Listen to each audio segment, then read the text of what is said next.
নিষিদ্ধ জিনিসের প্রতি লোভ। ঘরে সুন্দরী বউ আছে, প্রিয়াঙ্কা চোপড়া, চলচ্চিত্রের নায়িকা সুন্দরী বউ, তা থুইয়ে প্রেম করছে এক আলকাতরাতুন নিসার সাথে।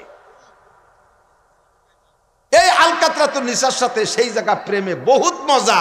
কতবার যে জুতোর বাড়ি খাইছে আর আগান বাগান দিয়ে দা খাইছে, তবুও যে কোনো ভাগ পালি সেই জায়গা যাবে। ঘরে সুন্দরী বউ তার ভালো লাগে না, তার নিষিদ্ধ জিনিসের প্রতি লোভ বেশি। বেতন হালাল, তার প্রতি কোনো চাহিদা নাই, কত অনায়াসে ব্যাংকে অ্যাকাউন্টে ঢুকবে, কিন্তু ঘুষির টাকাটা ধরিয়ে নিতে হবে। যাইয়ে রাস্তায় দাঁড়ায় ট্রাকের সাথে মুসাফা করে করে পকেটে, ট্রাকের সাথে মুসাফা, খালি এক পাল্টিতে কনকে। মসজিদে যে নামাজে দাঁড়াইছেন, আলহামদুলিল্লাহি রাব্বিল আলামিন আর রহমানির রহিম মালিক ইয়াউমিদ্দিন ইয়্যাকা না'বুদু ওয়া ইয়্যাকা নাস্তাঈন। কি বলছেন? ইয়্যাকা না'বুদু ওয়া ইয়্যাকা নাস্তাঈন। আল্লাহ তাআলা বলেন বাল কাযাবতা, তুমি মিথ্যে কথা বলেছো। কি বলছেন? আরবি কি? ইয়্যাকা না'বুদু ওয়া ইয়্যাকা নাস্তাঈন, তোমারই ইবাদত করি। ইবাদত কার? আবুদু মানে আমি একা করি, ইয়াকা আবুদু আমি একা ইবাদত করি, ওয়া ইয়াকা আস্তাইন আমি একা তোমারই কাছে সাহায্য চাই। কিন্তু তা পড়েন নাই, পড়ছেন ইয়াকা নাবুদু আমরা সবাই তোমার ইবাদত করি, ওয়া ইয়াকা নাস্তাইন আমরা সবাই তোমার কাছে সাহায্য চাই। এই কথা যখন বলেন, আল্লাহ কয় বাল কাযাবতা, মিথ্যে কথা বলছিস। কিরম মিথ্যে কথা বললাম? নামাজ দি তুই একা পড়িস, তোর বউ পড়ে না, তোর ছেলে পড়ে না, ওই দামলা দামলা কয়টা রয়েছে বাড়ি, দামড়ি কয়টা রয়েছে, দামলা দামড়ি দিয়ে বাড়ি 7-8 জন, কেউ নামাজ পড়ে না, তুই একা পড়িস। আর একা হলি কবি আবুদু, আর সবাই পড়লি কই না আবুদু কবি। আবুদু এক বচন, না আবুদু বহু বচন। তুমি পড়ছো না বুধু আমরা সবাই ইবাদত করি। আল্লাহ কয় কো নামাজ দি খালি তুই একা পড়িস, তোর বউ পড়ে না, তোর ছেলে পড়ে না, তোর ভাইয়ে পড়ে না, তোর বাড়ি আরো 4টি বাচ্চা দামলা দামলা ঘুরি বেড়ায়, এগুলি একটা নামাজ পড়ে না, আর তুই না বুধু কইস কা? মিথ্যে কথা কইছিস। তাহলে কি হবে? কু আনফুসাকুম ওয়া আহলিকুম নারা, তুমি যখন নামাজ কায়েম করে বেলাইছো, তোমার মধ্যে পরিবারের মধ্যে নামাজ কায়েম করো। বউরে দে পড়াও, ছেলেরে দে পড়াও, মেয়েরে দে পড়াও। কোন বয়সে পড়াবো, কোন বয়সের থেকে শুরু করব? আল্লাহর নবী বলেন মুরু সিবিয়ানাকুম বিসসালাতি ওয়া হুম আবনাউ 7 সিনিন, 7 বছর বয়সের থেকে নামাজের তাকিদ দাও। ওয়াজরিবুহুম আলাইহা ওয়া হুম আবনাউ 10 সিনিন, বাচ্চাদের বয়স যখন 10 পার হয়ে একদিন বেশি হবে, ছেলে হোক আর মেয়ে হোক, বয়স যখন 10 পার হইয়া একদিন বেশি হবে, ওই একদিনে যদি সে এক ওয়াক্ত নামাজ কাজা করে, একটা পিটেন দিও। আব্বার উপরে দায়িত্ব ওয়াজিব, সন্তানরে একটা পিটেন দাও। 2 ওয়াক্ত নামাজ কাজা করলে 2টা পিটেন দাও, এই পিটেন দেওয়া ওয়াজিব। পিটেন দিবা সন্তানের গায়ে, পিটেনটা লাগবে শয়তানের গায়ে। বলেন, পিটেন দিবা সন্তানের গায়ে, পিটেন লাগবে কার গায়ে? সন্তানের গায়ে। এভাবে পিটাইয়া নামাজ পড়াও। নামাজের জন্য পিটেন দেওয়ার হুকুম বিশ্ব নবী দিয়ে গেছেন। এবার পরিবারের সবাই নিয়ে যখন নামাজ পড়া শুরু করছো, তোমার না বুধু বলা ঠিক আছে। এবার জি আল্লাহ আমরা সবাই ইবাদত করি। পরিবারের মধ্যে নামাজ কায়েম হয়ে গেছে, কিন্তু ব্যবসা বাণিজ্য ভালো না। ব্যবসার মধ্যে নামাজ কায়েম করো, ব্যবসারে ক্লিয়ার করো। ক্ষেত খামারের মধ্যে নামাজ কায়েম হয় নাই, মাঠে গেলে আইল ঠেলতি মনে চায়। আইল ঠেলা স্বভাবটা বুড়োদের মধ্যে বেশি। বুড়োরা আবার রাগ করেন না, বুড়োরা সংসারের কাজের থেকে রিটায়ার্ড হয়ে গেছে, ছেলেরা মোটামোটা কামাই আর বাপ রেখেছে। আব্বা আপনি জীবন ভরে খাটছেন পেটছেন, বুড়োকালে কিচ্ছু করবেন না, টাকা দেবো খালি মসজিদ মাদ্রাসা দান খয়রাত তবলিগ চরমনে এই রে কাটাবেন, আল্লাহ বিল্লে মাঠে মতে যাবেন না। বহুত গেছেন, এখন আমরা স্বাবলম্বী, লাখ লাখ টাকা কামাই করি। কিন্তু ছোটবেলা থেকে যদি ক্ষেত খামারে কাজ করার অভ্যাস থাকে, বুড়ো হলি ওর থেকে ফিরতে পারে না। আমি আমার বাপের সাথে ক্লাস 3, 4, 5 3 ক্লাস আল চড়ছি। সে সময় লাঙ্গলের গুটি আমার চাইতে উঁচু, দড়িয়ে ঠাইসে ধরে ঝুলি থাকতাম। ওই লাঙ্গল ফাংশন সব জানি। এখন এই উজুর হয়ে গেছি, আন্তর্জাতিক উজুর হয়ে গেছি, তারপরও আমার এই বিরতি টাইমে কাজ না করলে ভালো থাকে না। আমার বাড়ি 6 খান কাশি, ওই যে মাথায় দেয় রোদির ভিতরে একটা বাঁশ দিয়ে বানানো টুপা বা আমাকে দিকে মাথাইল, এ মাথাইল আমার আছে, বহুত কৃষকের মাথাইল নাই। গাছ কাটি খেত খামার করি, এটা অভ্যাস। বুড়ো হয়ে গেছে, যতই রিটায়ার্ড করে দিক, যত পয়সার মালিক হোক, কিন্তু ডাঙ্গায় না গেলে, চকে না গেলে বাল ঠেকে না। আসরের নামাজ পড়ে পাগড়ি একটা পরে তসবি একটা নাতে হয়ে যায়, এরপরে টেঙ্গি একটা নাতে করে চলে যায় খেতে। যাইয়ে জিকির ফিকির তসবি তাহলিল জিকিরি কোপায়। মাঠে জমির ভিতর দিয়ে মাঝখান দিয়ে কত বন, সে জায়গায় একটা কোপ দেবে না। যত বন বুড়োর আলির মধ্যে যাই হয়েছে। খালি আলী কুমাবে আইল খসে, তা জিকিরের সাথে কুমায় সুবহানাল্লাহ, আলহামদুলিল্লাহ, আল্লাহু আকবার, জিকির ফিকিরে আইল খসে। 30 বছর পরে এই বুড়োর জমি বিক্রির সময় হলে ওই বুড়ো যদি জমি বেচে, কেউ যদি কিনে, কাকা ম্যাপে যা দেখলাম মাঠে কিতা হবে, বাবা মাইপে কিনো না, ওই খাতা কলমে যা আছে তাই কেন, মাপতে গেলে 2 কাঠা লস হয়ে যাবে তোমার। আর খাতা কলমে যা আছে সেইভাবে কেন, মাঠে 2 কাঠা বেশি ছাড়া কম নাই। খালেক মোল্লার জমি জীবনে কোনোদিন কম পড়ে না।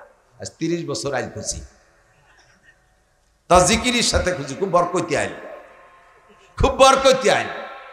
নবী পাক বলেন, মান যালামা শিবরাম মিনাল আরদ তুবিকাহু ইয়াউমাল কিয়ামাতি সাবউ আরদিন। পরের জমি যদি আধা হাত পরিমাণ ঠেলে খাও, পরের জমি আধা হাত পরিমাণ ঠেলে জোর করে খাও, আইল ঠেলে খাও, তাহলে বুঝবা যে তোমার নামাজ মাঠের মধ্যে কায়েম হয় নাই। তোমার ব্যক্তি জীবনে হইছে, পারিবারিক জীবনে হইছে, কিন্তু খেত খামারের জীবনে নামাজ কায়েম হয় নাই। কিয়ামতের ময়দানে 7টা জমিনে আংটা লাগাইয়া ঘাট ঠাইসা দইয়া গলার সাথে বেঁধে দিয়ে ফেরেশতারা পিছনে 14 মহিনা গুরজু নিয়ে দাঁড়াবে, মাজার আইল মাসাল ভেঙ্গে ফেলাই দেবে পিটাইয়া, বলবে বুড়ো এই যে জমি ওঠ সোজা, জমি গালে গলায় বেঁধে দিছি সোজা। আমি এত ভাগে কি বুদ্ধি আছে, এত বড় জমি গলায় নিয়ে উঠা যায়নি, বুদ্ধি নাইতে জমিটা আইল ঠেলতে গেছে। বুড়ো গাছ লাগায়, বাড়ির পাশে গাছ লাগায়, গাছের গোড়াটা একেবারে নিজের সীমানা সমান সমান 1 ইঞ্চি ওই পাশে রায় না। এই গাছটা বড় হলি পরে ওদিক, এরকম মোটা হলি ওদিক আর 1 বিঘা চলে যাবে না। এবার ওনার গাছ সবাই জানে যে ওনার গাছ, এবার গাছ যেখানে আইল সেখানে, ওইটা কেটে ফিরে আবার আরেকটা লাগায় তার ওই পাশে। বেড়া দিয়া শুবা প্রত্যেকবার বাঁশের খুঁটি যে জায়গা পড়ছে, পরের বছর খড়ির বেড়া দিতে যে খুঁটি 1 খুঁটি ওই পাশে সরায়, বাড়ি টের পাওয়া যায় না। এইভাবে যদি 20 বছর পর্যন্ত আপনি বেড়া সরাই তাহলে আরেকজনের 2 কাঠা 5 কাঠা জমি দখল হয়ে যায়। লম্বা যদি জমিন হয়, আপনার এই নামাজ এখনো পর্যন্ত এই বেড়ার মধ্যে যে নামাজ কায়েম হয় নাই। বলতে গেলে সারা রাত কেটে যাবে, চলে যাবো আর এক জায়গা। ওয়ায়ুকিমুনাস সালাত, নামাজ আকিমিস সালাত, নামাজ কায়েম করবা, 1 নম্বর খুঁটি। 2 নম্বরে ওয়াতুজ যাকাত, যাকাত দিবা। এদিক ভেরি ভেরি ইম্পর্টেন্ট, খুব গুরুত্বপূর্ণ আমার দিক। নামাজ ছেড়ে দিলে ইচ্ছাকৃতভাবে যদি কেউ নামাজ না পড়ে, আপনারা সমাজও বেনামাজিরা বয়কট করেন। রমজান মাসে যদি কোনো বেনামাজি ইফতারি দিতে চায়, আপনারা বলেন কি বলেন না, এই তুই নামাজ পড়িস না, তোর ইফতারি খাবো না, বলেন না? বেনামাজির ইফতারি খাবেন না। তো নামাজ ছেড়ে দিলে লোকটা যেমন পরিত্যক্ত হয়, সে যেমন বয়কটযোগ্য হয়ে যায়, তেমনই এরপর জাকাত ফরজ হয়েছে, সে জাকাত না দিলে এরকম বয়কটযোগ্য। কিন্তু নামাজ না পড়ার কারণে তারে সমাজ থেকে বাদ দেই, তারে সব কাজের থেকে বাদ দিতে চাই, তার জানাজা পড়বো না বলে হুমকি দেই, অথচ লাখ লাখ কোটি কোটি টাকার মালিক জাকাত দেয় না। তাদের বেলায় আমাকে ও সমস্ত কোনো দান দেয় নাই, ওরকম কোনো ফিকিরই করি না। বরঞ্চ বড় লোক মানুষ, ওর জানাজায় যদি হাজির হই, তাহলে মোটা একটা দাওয়াত পাবানি, ইনশাল্লাহ গরু খাতি পারবানি। তার অন্য কোনো কিছু নাই, নামাজ তো পড়েই না, জাকাতও দেয় না, তবুও তার আমরা বয়কট করি না। জাকাত 2 প্রকার, এদিক খেয়াল করেন, এটাই বলবো আমার দিক, এদিক। জাকাত 2 প্রকার, একটা হলো নগদ অর্থের জাকাত। নগদ অর্থের ভিতরে পরিমাণ দাঁড়াবে, 2টে দিকে পরিমাণ করতে হবে। যাদের আছে তৌফিক, ও ভাই একটু খেয়াল করেন, কিয়ামতে ধরা পড়ে যাবেন। জাকাত স্বর্ণ এবং রূপর নিসাবের উপরে। যদি কের ঘরে স্বর্ণ মোটেও না থাকে, 52.5 ভরি রূপও থাকে, তাহলে 52.5 ভরির উপর যে দাম আসে, এখন 2000 টাকা করে ভরি আছে, 1,05,000 টাকা 52.5 ভরির উপর দাম। আর যদি রূপ না থাকে, স্বর্ণ থাকে, তাহলে অন্য করে টাকা পয়সা নাই, শুধু স্বর্ণ আছে, তাহলে 7.5 ভরি স্বর্ণ হওয়ার আগে জাকাত ফরজ হবে না। 7.5 ভরি স্বর্ণ যদি নগদ স্বর্ণ হয়, এই 2টি হলো মূল নিসাব। এবার স্বর্ণ নাই কিন্তু টাকা আছে, স্বর্ণও নাই রূপও নাই, টাকা আছে, তাহলে টাকা কট্টু করে জাকাত দিতে হবে। আপনার ব্যাংকে জমা থাকুক, আপনার ইন্স্যুরেন্সে জমা থাকুক, আপনার দোকানের ব্যবসার মধ্যে থাকুক, আপনার ঘরের মধ্যে থাকুক, দৈনন্দিন সংসার চালাইয়া বছরের শেষে যে যদি আপনার ঘরে 1,05,000 টাকা থাকে, বুদ্ধি দোকান দিয়েছেন, দোকানের পুঁজি 1,05,000 টাকা, যে কোনো কাঁচামালের ব্যবসা করেন, পুঁজি আপনার 1,05,000 টাকা, একটু রাখিমালের ব্যবসা করেন, পুঁজি আপনার 1,05,000 টাকা, এই সংসার চালাইয়া 1,05,000 টাকার উপরে যদি বছর অতিবাহিত হয়ে যায়, তাহলে তার থেকে 40 ভাগের 1 ভাগ জাকাত দেয়া ফরজ। এবং এই ফরজটা কেমন ফরজ? ওই যে 40 ভাগের 1 ভাগ, 1,02,500, আর 5,000-এ যে কয় টাকা আসে, এই কয়টা টাকা আপনারই অর্জিত টাকা। 365 দিন আপনি এই পুরো টাকা খেয়ে ফেললে কোনো দোষ ছিল না, কিন্তু 365 দিনের পরে একদিন যখন বেশি হয়েছে 366তম দিন যাইয়া এই 1,05,000 আর 5,000 যে কয় টাকা আসে এই কয় টাকা আপনি ব্যবহার করা, এই কয় টাকা আপনার খাওয়া, এই কয় টাকা আপনার ব্যবহার করা, যেমন শুয়োরের পায়খানা খাওয়া যেমন, শুকরের গোশত খাওয়া যেমন, একেবারে সেম হারাম কোনো বেশ কম নাই। সর্বনিম্ন 1,05,000 টাকা পরিমাণ যদি আপনার থাকে, এবার কার পর দেখেন, খুঁজে দেখেন গ্রামে কি পরিমাণ মানুষ জাকাত ফরজ হয়ে গেছে, কি পরিমাণ মানুষ ধনী হয়ে গেছে, অথচ এক ছোট ভ্রুক্ষেপ করে না। যার উপরে জাকাত ফরজ হয় নাই এই পরিমাণ, সেই লোকটা জাকাতের টাকা খাইতে পারবে। যার পর জাকাত ফরজ হয় নাই এই পরিমাণেরই জাকাত ফরজ। কথা কি বোঝা যাচ্ছে? আমি কি আজে বাজে কথা করছিলাম? এদিক খেয়াল করে, যার পর এই পরিমাণ টাকা নাই, যার পর জাকাত ফরজ হয় নাই, ওই লোকটারে জাকাত দেওয়া যাবে, সে জাকাত খাইতে পারবে। পোশাক আশাক ভালো, চাল চলন ভালো, বাজার ঘাট করে ভালো, কিন্তু তার মূল পুঁজি নাই, দৈনন্দিন যা কামাই করে তা দিয়ে খেয়ে দিয়ে ভালো আছে, কিন্তু লোকটার পর জাকাত ফরজ নেই, তারে আপনি জাকাতের টাকা দিতে পারবেন, সে জাকাত খেতে পারবে। তবে এই জাকাত দিতে গেলে জাকাত দেবেন কারে? আব্বা মা, দাদা দাদি, নানা নানি, অর্থাৎ নিজের থেকে আপনার উপরে যারা আছে, মা বাপ, দাদা দাদি, নানা নানি, এই 4 জন হলো আপনার উপরে 6 জন, আর আপনার নিচে আপনার ঔরসের সন্তান, ছেলে মেয়ে, নাতি নাতনি, পুতা পুতনি, তার শাখা, এদেরকে আপনার জাকাতের টাকা দিতে পারবেন না।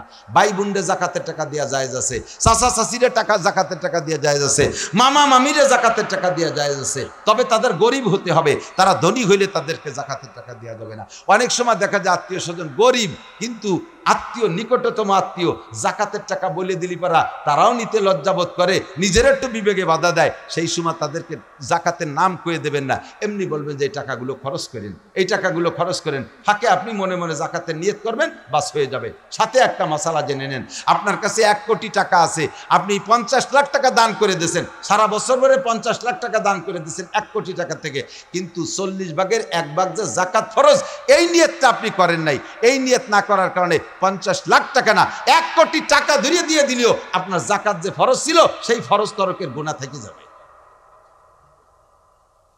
কথা কি বোঝা গেছে? এ হলো মালি জাকাত, টাকার জাকাত, নগদ অর্থের।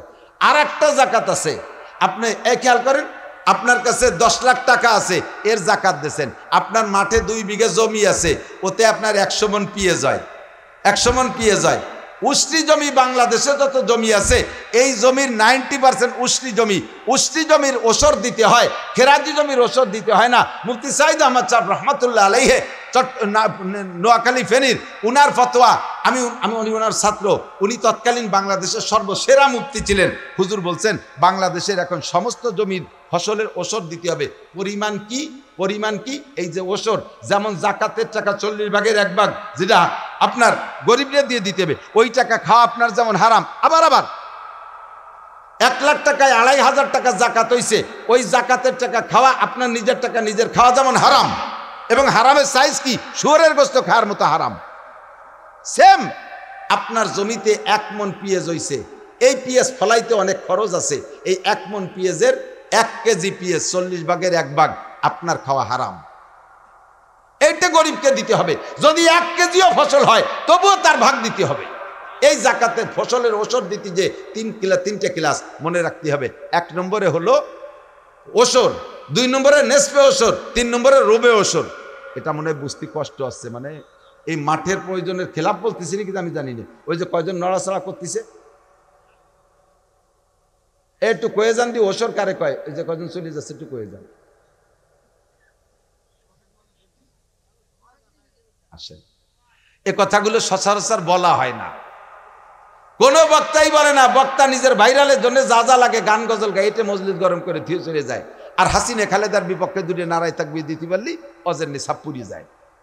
এই জরুরি মশালাগুলো কেউ বলে না, নামাজের মশালা বলে না। আমি তো বলি থাকি মাঝে মাঝে, আজকে সেদিক যাই না, আজকে এইটাই বলবো। আমার ফিকির, ইসলামের 2 নম্বর ভিত্তি জাকাত। জাকাত টাকার জাকাত, স্বর্ণের জাকাত একরকম, আর আপনার উৎপন্ন ফসলের, যেই ফসল ফলাইতে একমাত্র বীজ বেসন ছাড়া আর আপনার জমি ছাড়া আনুষঙ্গিক পানি দেওয়া লাগে না, সার দেওয়া লাগে না, কীটনাশক দেওয়া লাগে না, পাহারাদারি করা লাগে না, বেড়া দেওয়া লাগে না, মোটামুটি অন্য করে বাড়তি খরচ নাই, এই ফসলের 10 ভাগের 1 ভাগ আপনার নিজের জন্য হারাম, এটা গরিবের হক দিতে হবে। 10 মনে 1 মন, 10 কেজিতে 1 কেজি। এ জায়গায় কয় মন হওয়ার পরে দিতে হবে তা না, এই 1 কেজি হলেও তার 10 ভাগের 1 ভাগ। 100 মন হলে আপনাকে দিতে হবে 10 মন। কোন ফসল? যে ফসল ফলাইতে খরচ নাই, অর্থাৎ কম খরচ। যেমন আপনি বাঁশ লাগাইছেন, 1 বিঘা জমিতে বাঁশ লাগাইছেন, বাঁশ একবার লাগাইতে চলে আসছেন আর হয়ে রয়েছে জাড়কে জাড়। প্রত্যেক 10টা বাঁশের 1টা বাঁশ গরিবকে দিতে হবে। নিজেই কাটিয়ে দিয়ে আসবেন, গরিব আসবে কেন? আপনি কাটিয়ে দিয়ে আসবেন, কারণ ওই বাঁশটা আপনার ব্যবহার করা হারাম। হারাম মাল আপনার বছরের শেষে আপনার জাড়ের মধ্যে থাকবে কে? বের করে দিতে হবে, কাটিয়ে দিতে হবে। কথা বলেন। এবার হুজুররা যদি বাঁশ কাটতে যায়, ওরে আল্লাহ, দেয় তো না, দেবেই না, দিতে দিতে একখান আহিয়ালা বাঁশ দিয়ে দেয়। আমার সুলতানসি মাদ্রাসাতে এবার ফুকরো মাদ্রাসায় বাঁশ কাটতে এসে, আপনাকে সালতার এই পুড্ডোর বাড়ি মাওলানা আব্দুর রহমান, সে ফুকরো বাঁশ কাটতে এসে এমন একটা বাঁশ দিয়েছে, বাঁশ কাটতে বাঁশে কোপ দিয়েছে, ভুল বুড়ে যাইয়ে একজনের পায়খানার উপরে পড়ছে, রান্নাঘরের উপরে পড়ছে। পুরন সে রান্নাঘরের খুঁটি নাই, তা পুই পুকায় খাইয়ে মুড়মুড় হইয়ে ফেলাইছে। তারপর পড়ছে, লাস্টে বাঁশ তো দিয়েছে, যা এক কান দিয়েছে, সেই রান্নাঘরের জরিমানা দিয়ে লাগছে 4000 টাকা। তাহলে আহিওয়ালা বাঁশ এসছে ভালো না? আপনার বাঁশটা ছোট পাট, যাও ওই কয় মধ্যে নিয়ে যাও, ওই কয় মুঠা নিয়ে যাও, ও সব হবে না। 40 ভাগের 1 ভাগ। পাটের পিছনে খরচ বেশি, 40 ভাগের 1 ভাগ। আমাদের এলাকায় কিছু ফসল আছে, কলাই ফসল, কলাই মুসুরি, ওই একবার বুনই দিয়ে চলে আসে, শেষ পেশ কিছু দেওয়া লাগে না। এরপরে হয়তো একটু পাহারা টাহারা দেওয়া লাগে, মাঝারি ধরনের খরচ আছে, তার 20 ভাগের 1 ভাগ দিতে হবে। ইরির পিছনে খরচ বেশি, পেঁয়াজের পিছনে খরচ বেশি, পাটের পিছনে খরচ বেশি, আখের পিছনে খরচ বেশি। এই সমস্ত ফসলের 40 ভাগের 1 ভাগ আপনাকে দিতেই হবে। আমি কেন এত তেলাই আপনার কাছ থেকে নেব? আমি এত ওয়াজ করি আপনার কাছ থেকে কেন নেব? আমি আপনার বাড়ি বাড়ি যে কেন নেব? আপনি যেমন মসজিদে যে নামাজ পড়েন, আপনি নামাজ পড়তে মসজিদে দেওয়া লাগে, আপনার এই মালের জাকাত দিতেও গরিবের বাড়ি যেতে হবে। গরিব আপনার বাড়ি আসতে পারবে না। আপনার হজ করতে কোন জায়গায় যাওয়া লাগে? কথা কন না। হজ করতে কোন জায়গায় যাওয়া লাগে? একটু কন না, কোন জায়গা? আপনি অসুস্থ বলে কি মক্কা আপনার বাড়ি চলে আসে? মক্কা বাড়ি চলে যায়, আমি চলে আসছি, তুমি একটু হজটা করিয়ে দাও, এই নাকি? আপনার যত কষ্ট মক্কায় যাওয়া লাগে, ঠিক না? ঈদের নামাজ পড়তে ঈদগায় যাওয়া লাগে কি লাগে না? আপনি পারতেছেন না বলে ঈদগাহ আপনার বাড়ি চলে আসে? তা আসে না, ঈদগায় যাওয়া লাগে, ঠিক? জুমা নামাজ পড়তে মসজিদে যাওয়া লাগে, জুমা পড়তে যাওয়া লাগে। অসুস্থ বলে কি মসজিদ আপনার বাড়ি চলে আসে? তা যদি না আসে, তাহলে জাকাত পরিশোধের জন্য গরিব আপনার বাড়ি কেন আসবে? আপনি যাইয়ে দিয়ে আসবেন। সেখানে উলামাই কেরাম, তুলাবায়ে জাম একটু আসে, তারপরও তাকে ওরে জাতি বেজাতি কয়, যাও হুজুররা ইউনুস ডাক্তারের কাছে, আমাদের কাছে আইসো কে? আক্কা বাক্কা খেয়ে বলে। আবার যদি হুজুররা আমলিগের সাথে জোট দেয়, আর আমলিগ যদি জিতে যায়, বিএনপি এলাকে বাড়ি গেলে কয়, যাও হাসিনের নৌকোয় ওটাকে দিবেন জম্মের দিয়া দান। এবার যদি হুজুররা বিএনপির সাথে জোট দেয়, হুজুররা তো এতালে ওতালে থায়, বিএনপির সাথে জোট দেয়, আমলিগ এলাকে বাড়ি গেলে, যাও ধানের শেষি ভোট দিছো, বস্তা ভরে ধান নেই, আমাকে বাড়ি আইসো কে? আপনাকে বাড়ি আসছি আপনারে বাঁচানোর জন্য। 40 ভাগের 1 ভাগ যদি কোনো মতে ফুলোই ফেলায় ফানাই ফুনোই নিতে পারি, তাহলে আপনি বিপদের থেকে বাঁচে গেলেন। 39 ভাগ হালাল, বছর বলে হালাল খাবেন, আর আমাকে দেবেন না, আপনি খান। আপনার ওই 1 ভাগ না বের করা পর্যন্ত আপনার 39 ভাগও হারাম, আপনার 39 ভাগও হারাম, আপনি কোনোটা খাতেই পারবেন না। এদিক থাকেন, একটা উদাহরণ বোঝেন। বাজারের থেকে 500 টাকা দিয়ে একটা পোলট্রি কিনছেন 2 কেজি, আস্ত জীবিত পোলট্রি কিনছেন। এই পোলট্রিটা আপনার মাইপে দিয়েছে 250 টাকা কেজি। 250 টাকা কেজি দরে 2 কেজি পোলট্রি 500 টাকা দিয়ে আনছেন। এবার হিসাব লাগান, ওই পোলট্রির ভিতরে কি কি আছে? পোলট্রির গায়ে পরপাকনা আছে না? পরপাকনারও কেজি 250 টাকা। কতক্ষণ? ওর পেটের মধ্যে মলমূত্র আছে না, তার কেজিও। ওর গায়ের মধ্যে রক্ত আছে, তার কেজিও 250 টাকা। ওর ভিতরে কিছু হারাম পার্সপাতি আছে, তার কেজিও 250 টাকা। সারাদিন ভ্যান চালাইয়া 500 টাকা দিয়ে পোলট্রি কিনে এনে বউরে বলছেন, ওর সবটা কিন্তু 250 টাকা কেজি, কিচ্ছু বেলাবি না। খাওয়া হালাল, জায়েজ আছে।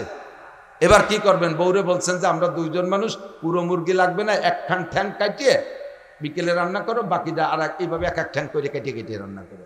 এতে কি হালাল হবে? জায়েজ হবে? জায়েজ হবে না। কি করতে হবে? মুরগিরে জবাই দিতে হবে নিয়মতান্ত্রিক ভাবে। ওর মধ্যে অন্য কের হক আছে, সেই হকটা বের করে দিতে হবে। কার কি হক আছে? পরপাকনা মাটির হক, তারে দিয়ে দাও। রক্ত শিয়াল কুত্তর হক, বিলাই কুত্তর হক, দাও বের করে দাও, তারা খেয়ে যাক।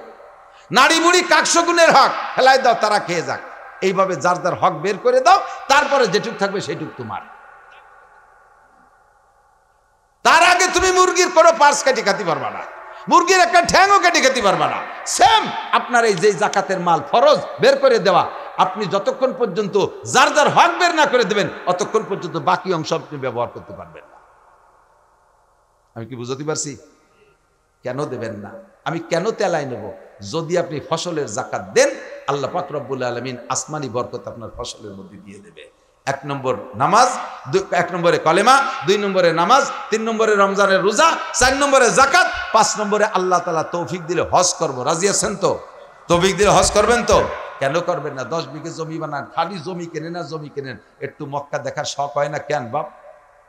বহুত মানুষ আছে জমির এত লুবি, জমি কিনতে কিনতে কিনতে কিনতে মরে যাবে, তবু ভালো একটা মাছ কিনে খাবে না, ভালো একটা লুঙ্গি কিনে পরবে না, ভালো একটা কাপড় কিনে গায়ে দেবে না, ভালো একটা বেড বিছানার পর শোবে না, ভালো একটা খাট বানায় শোবে না, বাজারেতে ভালো একটা মাছ কিনে খাবে না। সন্ধ্যের সময় বাজারে যাবে, যাই কয়টা সেলাফুটি শুষ্লো মুসলো কিনে নিয়ে আসবে।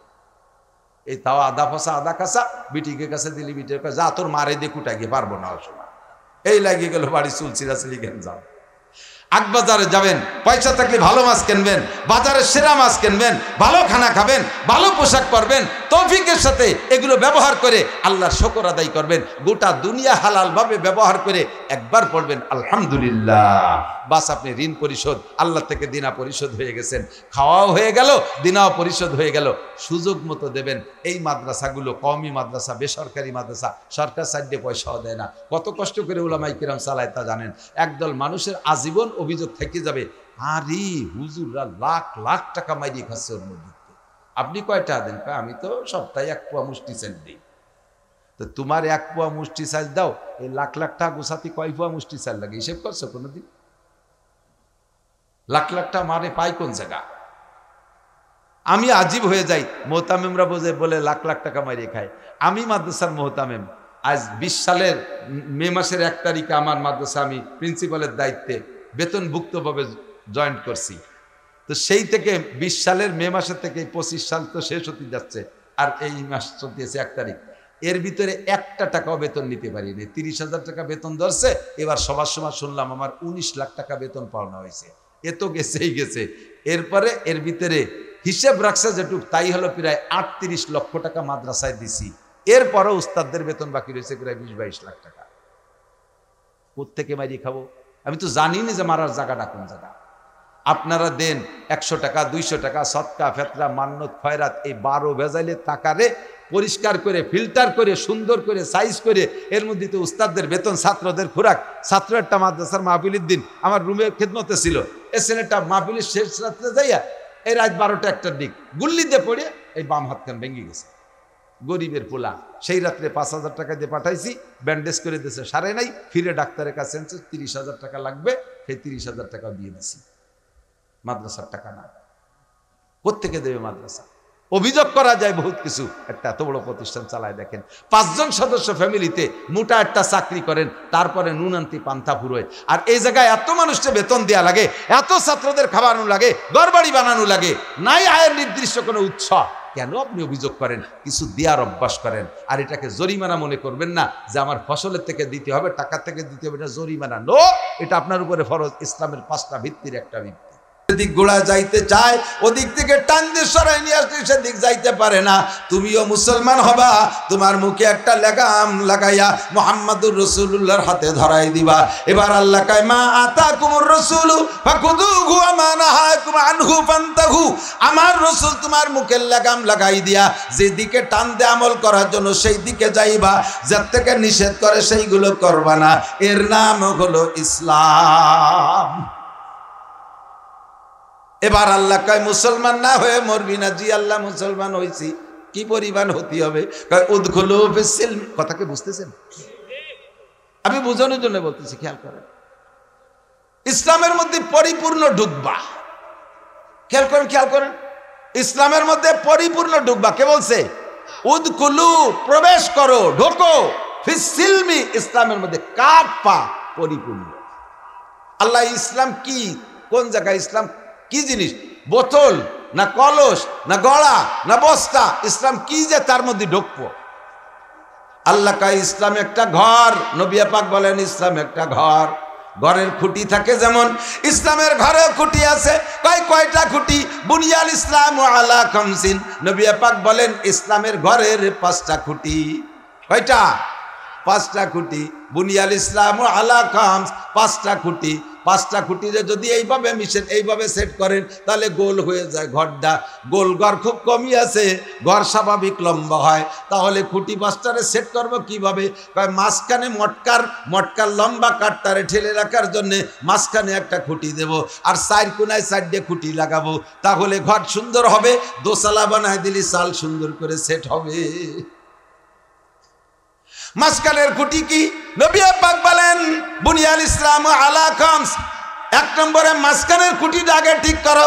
আশহাদু আল্লা ইলাহা ইল্লাল্লাহ ওয়া আশহাদু আন্না মুহাম্মাদান আবদুহু ওয়া রাসূলুহু। মাঝখানের মেরুদণ্ডের খুঁটিটা হলো কলেমায়ে শাহাদাত। আমি সাক্ষ্য দিতেছি আল্লাহ ছাড়া কোনো মাবুদ নাই। জোরে বলেন আল্লাহ ছাড়া কোনো মাবুদ।